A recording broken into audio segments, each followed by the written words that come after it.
What's up, guys? Brian Elwood here. Welcome back to the Virtual REI podcast. This is episode 42. So we've come a little ways with this thing. And I want to take a second to thank each and every one of you who listens to this podcast, downloads it, those of you that have left reviews, those of you that have emailed me and said how much the podcast has helped you and how you've listened to every episode. That really means a lot to me. And it's really helpful, especially in the early days of launching a podcast, because there's so many real estate podcasts out there now. And so your support really does matter. And I truly appreciate it, guys. Thank you. So the snow is falling hard today in Denver. We're expected to get at least 3 inches within just a couple hours, which is kind of a pretty high rate of snowfall.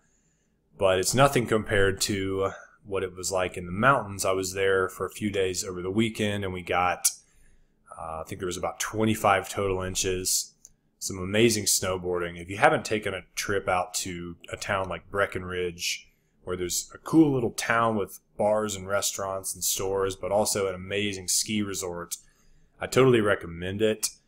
It's such a magical little place, especially in the wintertime. Go check out that part of the country. It's like my favorite thing to do to pass the time out here.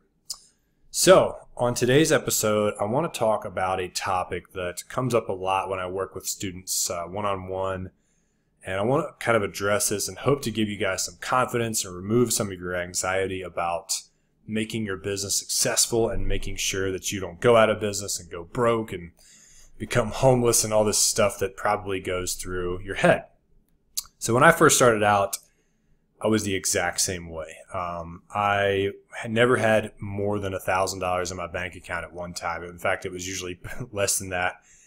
And all I could see, of course, was the money I had and the bills that were upcoming and what in the heck was I going to do to pay those bills, right? So I did just all kinds of stuff. I would cut grass. I worked at a grocery store.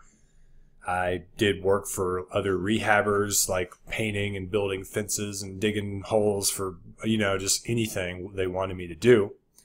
I played guitar and sang at restaurants on their patio for 3 hours to make $100, plus tips. Whatever I could do to earn money, I did it. I did odd jobs and things for people. And that's the mode I lived in for probably the first, couple of years trying to become an entrepreneur. And I burned tons and tons of time in that mode. And when I look back on the way I started and how my mindset was towards paying my bills, I really, really wish I could turn it around and have spent my time differently and shaved off a bunch of time towards becoming successful. So that's what I hope to share with you guys on this episode. And it wasn't until I learned about this concept of living your perfect day. I read the 4-Hour Work Week, and I realized that lifestyle is ultimately what we're all after. We're trying to craft a certain day-to-day lifestyle, and the business that you create is just supposed to support that. You really need to create a business to live a lifestyle. You can't really do it with a job. You can't do it as a homeless guy. You got to be an entrepreneur, really, right? If you understand what I'm saying, in order to design your lifestyle. So I knew that. And then I learned about the concept of putting the big rocks first. It's made famous by Stephen Covey, the author of 7 Habits of Highly Successful People. And it's all about, well, if you watch a YouTube video, you'll be able to understand it without me explaining it too much. Just Google Big Rocks video. There's a video on there of a guy with a huge jar, and he's got big rocks, little rocks, sand, and water. And he shows that if you put the big rocks in the jar first, you can then fit in the little rocks, then you can pour in the sand around that, and then you can pour in the water, and it will hold all of it. But if you were to put in the water first, or even the sand, there's no room for the little rocks and definitely no room for the big rocks. And the big rocks represent the most important things in your life, like the things that are going to move your business forward and your relationships and your health and things like that. The big priorities that you need to have in your life and you need to have in your business, etc. And when I first started out, I was so mesmerized by the water and the sand that I just procrastinated on the big rocks, right? I did not do them. I always put them off till the next day and then the next week and the next month. Or even if I did work on that stuff, I gave 80-90% of my time and attention to just paying the bills, which was $10 to $15 an hour work. And then maybe I'd do one small thing, that would work towards my bigger vision. But it was very unfocused, and I would count listening to a podcast as that thing, which is not really going to change too much for you, right? So once I learned about this big rocks concept, I read The 4-Hour Work Week and The One Thing by Gary Keller, which talks about identifying the one thing you need to do each day that will move the needle the most. I read The E-Myth, which talks about the importance of working on your business versus in your business if you want to build your business. And through learning all of that, it was just this big eye-opener for me. I was like, wow, no wonder I'm not successful. Look at how I'm spending my time. And so I flipped it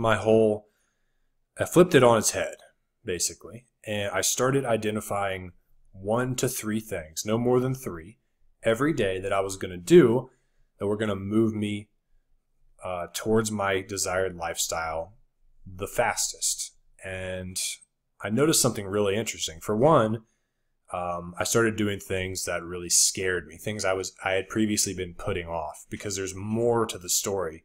It's not that you just don't have time to do the things that will move you towards your goals. You're also scared to do them a lot of the time, because anytime you want to live a different reality, you're going to have to push up against the edges of your comfort zone and do things you've never done before. And so this forces you to do those things. The other thing I noticed is that I started to get much better results. All of a sudden, I was meeting with mentors and partners and bankers, and I was making offers on deals and sending out marketing campaigns and doing job interviews and all this crazy stuff that I never had, quote unquote, any time to do before.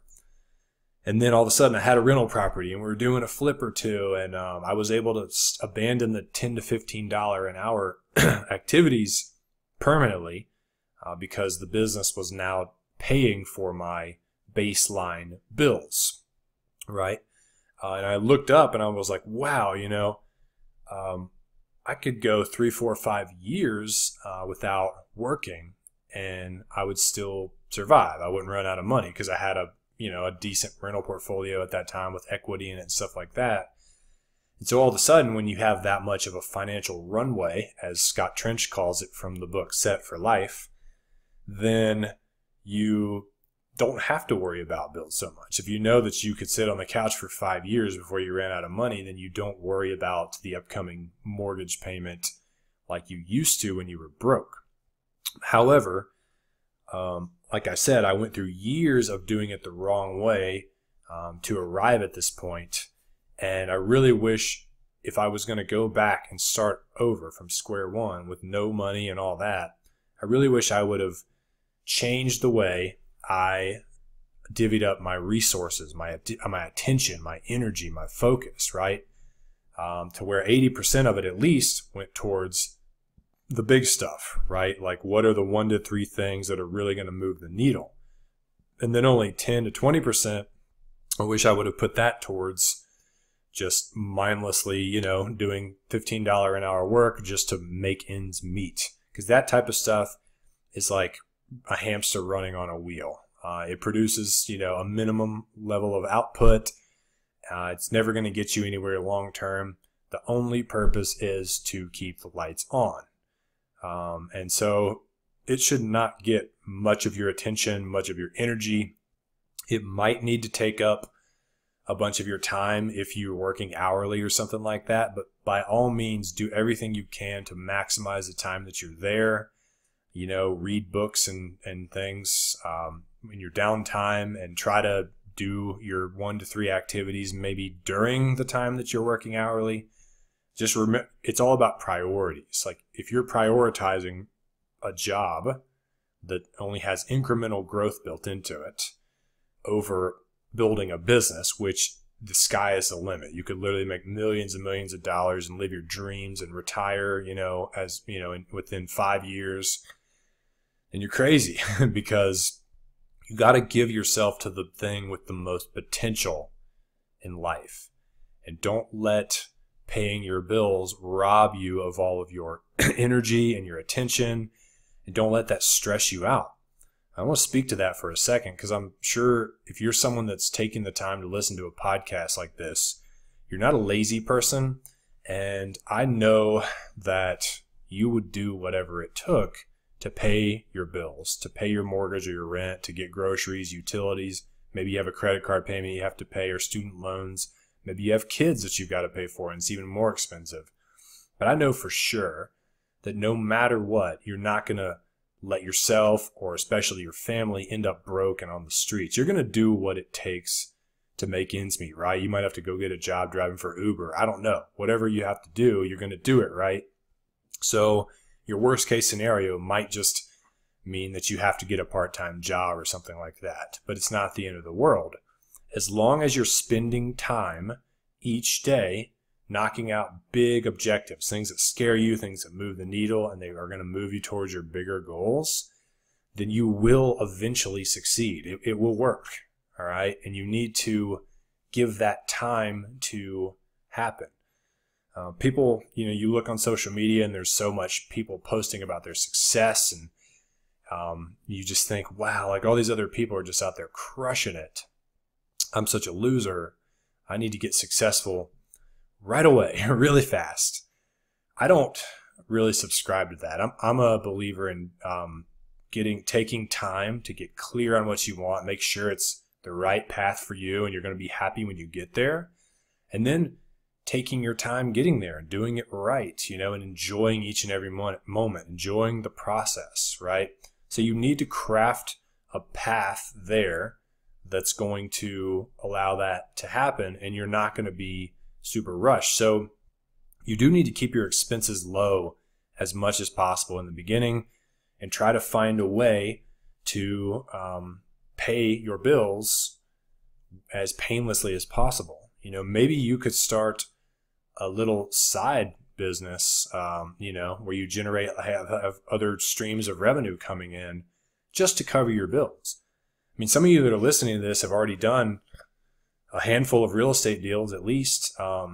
Who says you can't mentor other people in your local market? Maybe you're only comfortable charging, I don't know, $500 or $1,000 a month to talk to you for a couple times a month or whatever. And, have you help them hold their hand and analyze their deals. And I promise you, like, I would have paid for that if it was available for me when I was first starting out. And, if you had a couple of those, at any given time, then you could make 20 or 30 grand a year just doing that. Maybe that covers more than half of your bottom line bills. I don't know. I'm just throwing ideas out there to hopefully get your brain spinning on all the different ways that you could just get your bills covered without it just completely draining you. I really want you guys at the end of the day to figure out where you're going and figure out what are the 1 to 3 things you need to be doing each and every day to get there, and do those things above all else. Make those things 1,000 times more important than than earning $12 an hour to pay your rent on time. Who cares? I mean, when I was in that phase, I paid my mortgage late a bunch of times, and I got pre-foreclosure letters from Wells Fargo and all that stuff. And I always paid it before I got foreclosed upon, right? And they went away, but I didn't worry about that. Once I figured this out, I was so convinced that these activities were going to add up for me, which they did, that I stopped worrying so much about the little stuff. Because like I said before, you're always going to be able to find a way to take care of the little stuff. Having a job where you make 30, 40, 50 grand a year, or finding a way to make that much money, is easy. Okay? Everyone can do that. It's not the hard part. The hard part is building a business, building a portfolio, crafting a lifestyle that you really want to live. And since that's the hard part, you need every bit of you to show up and applied towards that if you're going to make that a reality. Thank you guys so much for listening. Again, if you haven't left a review, please do. You can do it on the podcasts app now. I think you just scroll down, like if you're listening to an episode, or on the episode page. And I will see you guys on the next episode. Do the big rocks first. Peace.